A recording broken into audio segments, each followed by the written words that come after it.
الحمد لله والصلاة والسلام على رسول الله وعلى آله وصحبه من والاه. Amma ba'd. Honorable Sheikh Abdurrahman Al-Omaisan, may Allah preserve him and protect him for us.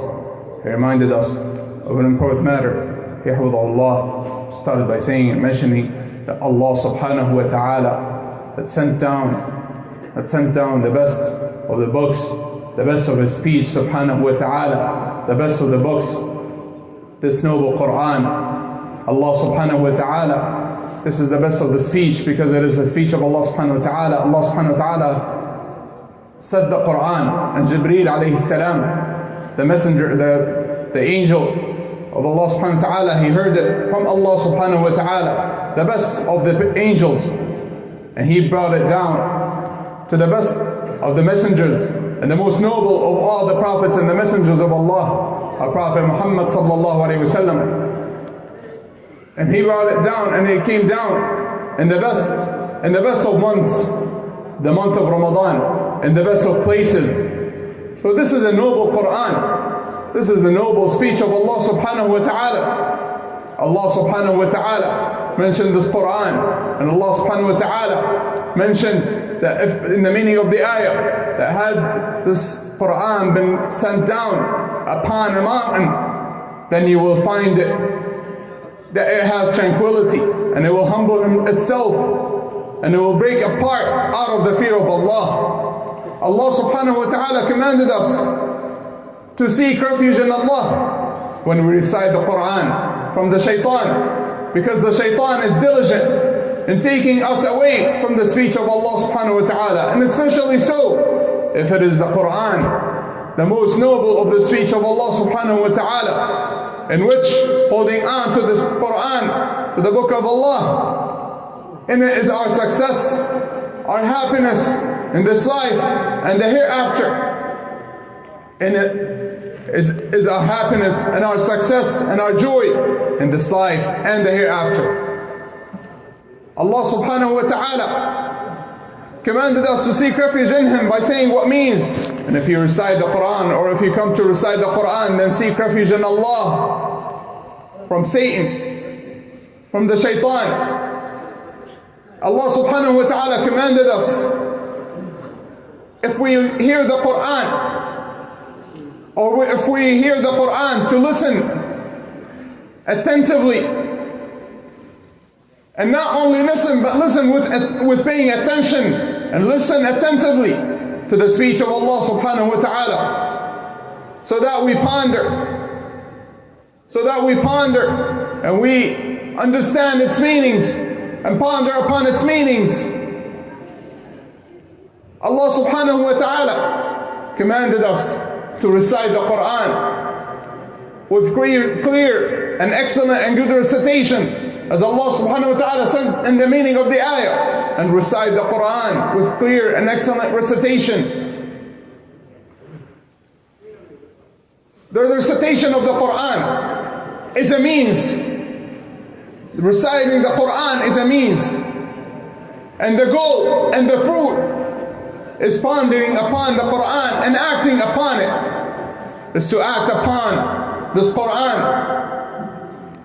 How many of us, we recite the Quran, and it is easy for us, and this without a doubt is a great bounty of Allah subhanahu wa ta'ala. However, we should be diligent. We should be diligent in regards to pondering upon its meanings, understanding its meanings, and acting upon it, because this is the goal, this is the fruit of the recitation of the Quran. As Maymun rahimahullah, he said, one of the Salaf, the one who taught and disciplined the children of the chief of the believers, Umar ibn Abdul Aziz, he said, how many people recite the Quran and they curse themselves? They curse themselves. They recite the statement of Allah subhanahu wa ta'ala. Indeed, the curse of Allah, that means, indeed, the curse of Allah is upon the liars. And they are liars. Or rather, indeed, the curse of Allah is upon the oppressors, and they are oppressors. How many people, they recite the Quran, and they recite the curse of Allah subhanahu wa ta'ala upon the oppressors, upon the liars, and other than this, from those whom Allah subhanahu wa ta'ala cursed, and yet they fall into those sins. They are amongst them. The Messenger sallallahu alayhi wa sallam, he said the Quran is either approved for you or against you. And some of the Salaf, they used to say that no one sits with the Quran except that after he finishes, it's either he gets up either with increase or decrease. And this is because Allah subhanahu wa ta'ala commanded us to ponder upon the Quran.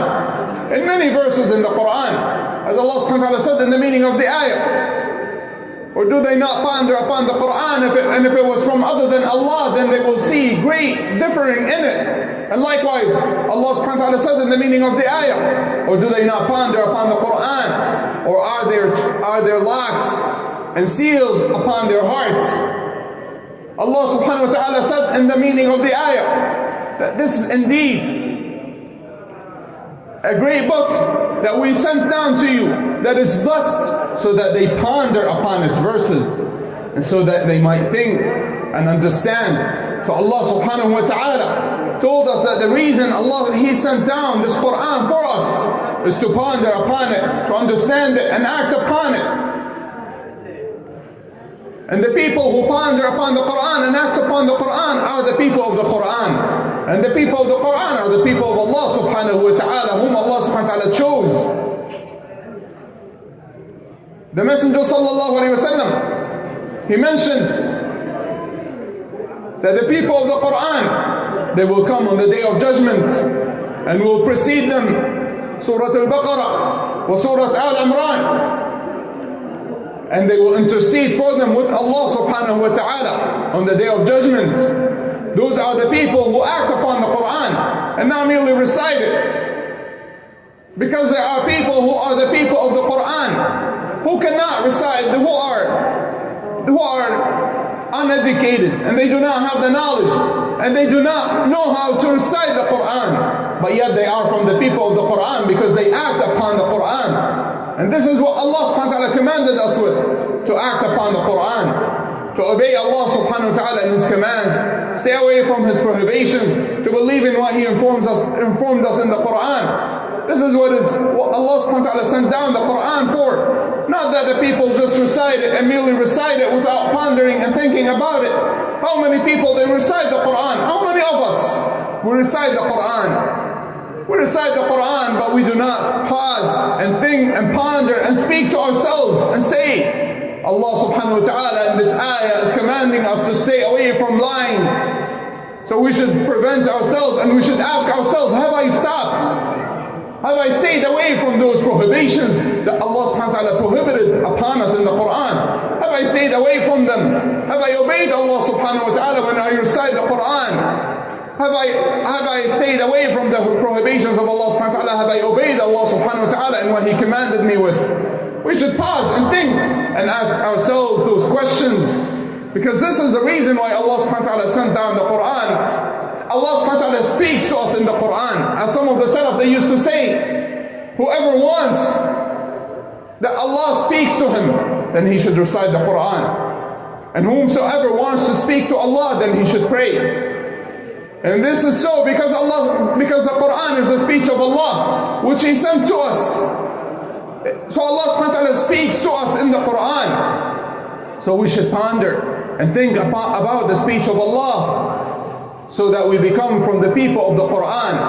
Allah subhanahu wa ta'ala said in the meaning of the ayah, those whom we gave the book, they recite it to the best of its recitation. The people of knowledge, they said, and some of the Salaf, they used to say, its best recitation is to act upon that which is in the Quran, to act upon it. So we ask Allah subhanahu wa ta'ala to make all of us from the people of the Quran, from those who ponder upon the speech of Allah and act upon it. وصلى الله وسلم وبارك على نبينا محمد وعلى آله وأصحابه أجمعين.